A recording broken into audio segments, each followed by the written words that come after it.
joining us. Good afternoon. Yes, we have been interested in wastewater since about June. In fact, one of the deputy directors came in with a newspaper article and was like, "Hey, there's this wastewater thing." And we went to OSU's environmental health area and said, "Is this credible? Should we be using it?" And started researching it. At the same time, the US EPA came to us and asked to conduct a study. And so we said, "Sure, we would love that." So they started in June collecting wastewater at one prison. And then a short time later, OSU started collecting wastewater numbers in 3 prisons. And what we saw was some correlation to what was going on in the prison, as Rebecca just mentioned. So we decided to test every prison every week. And we've been doing that since the first week of September. And what we're finding is there's a relationship between what's going on in the prison and the wastewater, and the early warning aspect of it does appear to be happening for us. I don't think we all have enough data right now to say conclusively exactly how many days it is, but yes, it looks like it's about 7 days, and that's precious time for us to plan. So we use it as an early warning system, and so far we've been using it to do things like decide how many cohorts can be together, whether or not we're going to have visiting, just a whole host of decisions that are made that can make the prison safer if COVID is going to be coming there.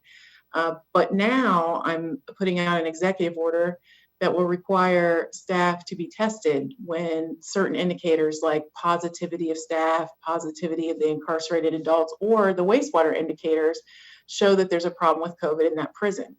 We would not require testing if there's not any indicators, but if there is, and wastewater is a leading indicator that happens before hospitalizations, before the cases come through testing, that would help us control things, because we know that COVID comes into prisons from the outside, but once it gets in there, it's very difficult to stop it. So requiring staff to test at the point where we know that that would be useful, that's what the executive order is about. And then every other prison will always have staff being able to do voluntary testing.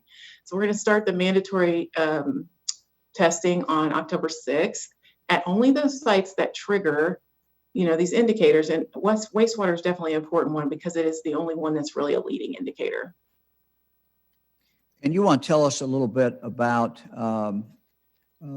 what the protocol, you told me a moment ago about what you're announcing today, but what's been the protocol as far as testing? How do you do that? So in the past, we've tried several different methods of voluntary testing, such as having the National Guard help us test on site in the parking lot, setting up contracts with local hospitals near the prison. So since the beginning of COVID, we've had different ways for our staff to test, as well as they can take advantage of any of the testing that goes on in the community. But to be frank with you, when we have a staffing shortage and people are working double shifts, the last thing they're trying to do is go somewhere in the community and get a test, or if they have to work their days off. I mean, we have a very hardworking staff. They've been doing great work. And what we want to do is bring the testing to the facility all the time so they can get it while they're on duty. They don't have to miss a beat or take any of their personal time to do it. So we're really transitioning from just like catch as catch can and using contracts in the communities to having it on site, and the staff being able to do it when they think they have symptoms, when they're concerned about exposure, they can do it. And then also, if we have a problem, we'll require it. You want to tell us a little bit, I think we talked about Mansfield. We've got some cases there, I believe. Or maybe you just give us an overall report of all the prison facilities. You don't have to take them one by one, but just give us kind of a summary. Well, we do have 79 staff members who are currently positive for COVID, and we have 266 people that live in the prisons that are currently positive. 3 of our prisons make up the majority of the positivity.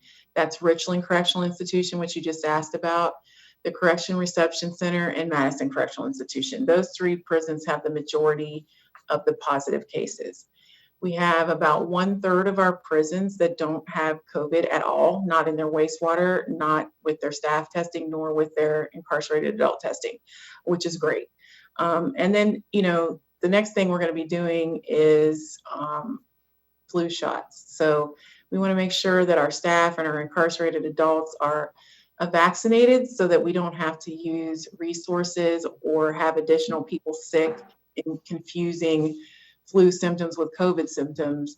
We don't want to be fighting on all fronts. So we're going to really try to make vaccinations accessible. Again, we'll do those on site for our staff.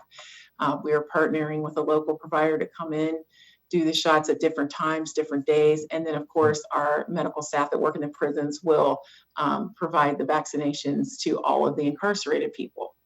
So multi-prong attack that changes with the seasons, including an environmental aspect that we've been pursuing.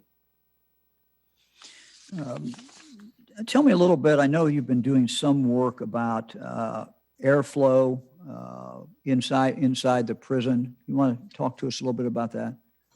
Yes. In April, our HVAC experts started changing the air circulation between the fresh air outside and the recirculation to have more fresh air coming from outside, sometimes up to 100% if the system could take that.